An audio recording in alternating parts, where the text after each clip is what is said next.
Hello! Sorry, just get that fixed up. Hey, what's up?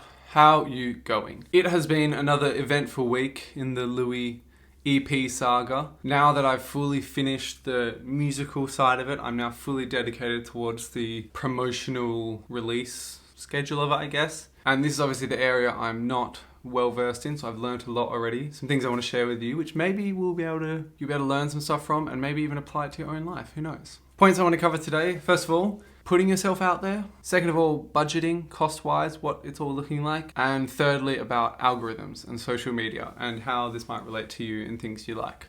So, first of all, putting yourself out there. So, over the last few weeks, what I've been trying to do, or particularly just last week and a half really, is put myself out there more, both in person and online. So, on Instagram, I've started following a lot more people, trying to get up a lot more followers, putting up a lot more stories. On YouTube, I'm going to try to upload more. Facebook, invite people to like pages. I haven't cracked the TikTok thing yet, but I'm going to do that the next few weeks, start figuring out how to do it. I know it's important to upload every day, but I just don't know what to make. I don't know what people do in TikTok. It's just like, I don't want to put up a photo or a little video of me just being like, you know, like, I don't know, maybe it's what I have to do. I'm going to figure it out. But what I've noticed in this little time of just being a bit more open and transparent, it's all good. It only results in good things. Like, as soon as you get past that fear and that anxiety of, oh, what will people think of me? Like, people might think I'm weird and what if, you know, blah, blah, blah. As soon as you get rid of that fear and that anxiety, which for the most part, who cares what people think about you? It is so good. All it does is open doors and presents new opportunities. I've had so many people just in the last week, both people I've never met before randomly and people I know very well, some people I know kind of well, all different types of people who've been reaching out to me and just saying nice things like, hey man, love that song, like really excited for the EP, blah, blah, blah. Or like, hey, you remind me of this person, like go check this out, this is really good, you like it. Or like, hey, when I did that, I tried this and it helped a lot. Just like nice, encouraging, helpful things to say. If you're one of these people in the last week or so that's reached out to me, thank you, I really appreciate it. Don't stop, keep talking to me, it's nice. It's all about engagement. It brings me to this point where a lot of people talk about how to make it as like an artist or to make it, well, pretty much anything, it takes like this element of luck. You know, oh, they're just lucky, that's why they made it. I don't know if I don't think so. Like, sure, the final step might be lucky. You might happen to meet X person who works for a record label at that one random bar, that one random night. And that might be the final lucky step, which in the end propels you towards, you know, the career you want. But the reality is you make your own luck. It is easy to create more opportunities for these things to happen by posting more and being more open and putting yourself in new opportunities and making as many connections as possible and trying to work really hard and putting out the best quality content you can. Like, all these things go so far to opening up these thousands of opportunities. And you're right, in the end, if you get that one by luck, sure, but that's not to discount all the times you opened up before. So my lesson's been like, put myself out there more. It's good, it never hurts, it only makes things better. Leading on from this, because I put myself out there, I got presented with a few different opportunities. Some of them I was like, yeah, sounds like a scam. Some of them I was like, cool. One of them is a cinematographer, director, filmmaker, videographer sort of guy. He's a friend. He was like, hey, do you want to make a music video? And I was like, hell yeah, I do. No idea what it's going to cost, but like, who cares? If it ends up being really cool, what I want, sort of like a Jeremy Zucker film, one take sort of thing, so not too hard to do, that'd be awesome. The main problem is I've got to pick the song that I think is going to be the most popular to create the video for. And because the EP is unreleased, it's kind of hard to know what's the song to go with. I think it's going to be one of the first two. I'll figure that out in the next few days. The second opportunity, which is really also fun and exciting, and another thing I've never done before, is a photo shoot. I reached out to a friend who I know does some photo shoots for other artists, local artists. He's like, yeah, let's book out a studio, bring in some different outfits. We'll do like 2 hours. We'll get all these different photos, film and like, you know, digital, and you have all these photos. And I was like, cool. And that's going to cost me around like $300. Now that may sound like a lot to people, but the way I rationalize it is, one, it seems pretty normal. That seems pretty justified for the work and the time and booking out the studio and everything. And two, when am I ever going to do a photo shoot again? Like, either this works and it helps my progression as a musician, and in which case it'll lead me to do another photo shoot down the line, or if this is the only photo shoot I ever do in my life, dope, like cool. I can't wait to show my grandkids, like, check out me when I was 23. And I'm like, so yeah, that's next week on Wednesday. Well, this Wednesday, it's in like 3-4 days. Really exciting. Cool. This is also the first time that I'm engaging professional help with anything I've done with this EP. Everything else has been solo done. This is the first time I'm actually getting outside help, which brings me to my next point. Even if I do spend like $800 on videos and photos and stuff, the reason why I'm also comfortable spending this money is because I have spent $0 so far on everything else, which is really good.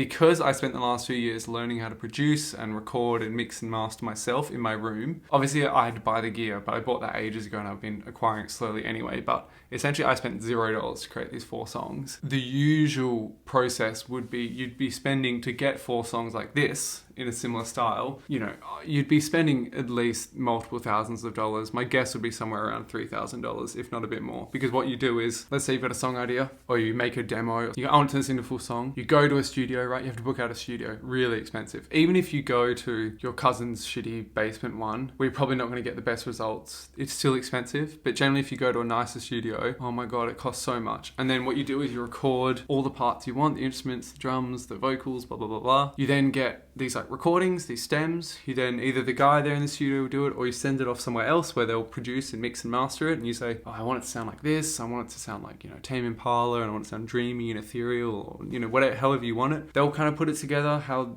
roughly they think you want it. You'll then take this and then you'll give it to, well, they might do it as well, but sometimes you give it to another person to be mastered. Mastering essentially means you just like make the song louder. You make the song competitive with all other modern songs. There's a thing going on called the loudness war, where essentially as humans we prefer noises that are louder, songs that are louder I should say. So if you got played the same song twice and one was 10% louder than the other, you'd enjoy the louder one. It's just a psychological thing. And what you have to do is get someone who's a talented master to make a song sound as loud as possible within it's like perceived loudness, using things like limiters and compressors and within the constraints of the streaming service. So Spotify will have a cap saying you can only have it this loud, but you can sort of work some magic to have it be that loud but sound even louder, and that's what masters do. So in the end, if you're sending to get these songs, 3 or 4 songs, and you're sending it to 3 or 4 different people and booking out studios, the cost adds up really quick. Because I did that all myself and didn't get any professional help, which might be a bad thing because it might sound shit, we'll find out, saved me a lot of money. So I'm happy to spend a bit more money on other things, which is cool. And it just proves once again that in this day and age you can learn anything you want. Go on the internet,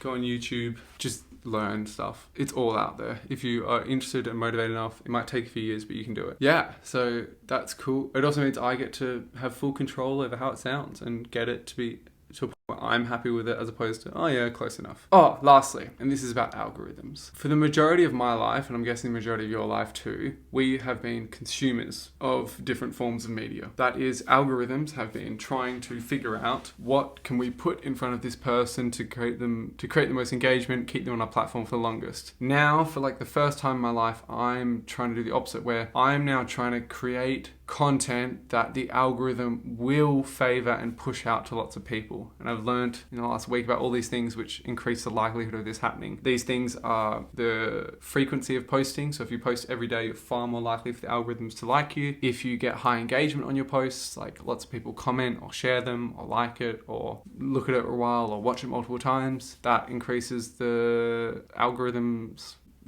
liking of it. What am I talking about? I don't know. Lastly, if you pay money sometimes, the algorithm will forcefully distribute it out to people, things like Instagram ads and things like that. And so it sort of brought me to this point I realized where if you want to support an artist, let's say there's a band you like, or maybe a singer you really enjoy, or whatever, and they're posting on social media, other than like obviously buying their products and giving them money directly, one of the best things you can do is just comment on their stuff, like it, share it, purely to be like, to tell the algorithm that this is good content and it should show it to more people. If you do that at all with my content, I really appreciate it. Thank you for commenting and liking and just engaging with it. It means a lot. Yeah, so my goal over the next few weeks, what do we have, 3 weeks to go, is just to try build up as much engagement as possible. I gotta post every day, try get people to be interested in what's gonna come out. Yeah, I think that's about it for today. Another week down. All right, see you soon.